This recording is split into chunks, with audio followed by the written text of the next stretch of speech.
Abşeronda faciəvi hadisə baş verib. Mən məktəbə çəkiliş gəlib ona görə.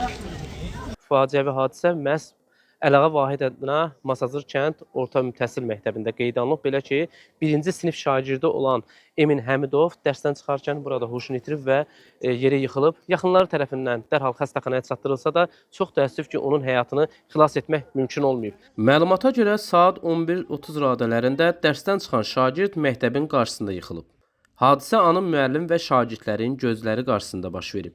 7 yaşlı Emin Həmidovun əmisi oğlu hadisəni görən kimi ona yaxınlaşıb. Məlum olub ki, şagirdin artıq nəfəsi belə gəlmir. Ailə üzvləri tərəfindən dərhal yaxınlıqdakı tibb müəssisəsinə aparılsa da, onun həyatını xilas etmək mümkün olmayıb.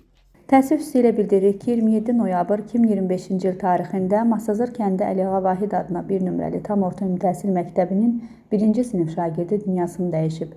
Qeyd edirik ki, məktəbli saat 11:30 radələrində dərsdən çıxıb evə gedərkən təhsil müəssisəsinin həyətində qəfildən halı pisləşib. Məsələ ilə bağlı dərhal təcili tibbi yardım xidmətinə məlumat verilib, şagird qohumu tərəfindən tibb müəssisəsinə aparılıb. Bir müddət sonra şagirdin vəfat etməsi ilə bağlı məlumat yayılıb. Hazırda ölüm faktının səbəbi müvafiq qurumlar tərəfindən araşdırılır. Şagirdimizin vəfatı ilə bağlı dərin təəssüf hissimizi bildirir, ailəsinə və yaxınlarına başsağlığı veririk. Araşdırma prosesi davam etdiyindən ictimaiyyətdən paylaşımlarda yalnız rəsmi qurumların açıqlamalarına istinad etməyi xahiş edirik. Faktla bağlı Abşeron rayon prokurorluğunda araşdırma aparılır. Nizami Rəsulov, Fərəd Ələkbərli, xüsusi olaraq Dinas TV üçün.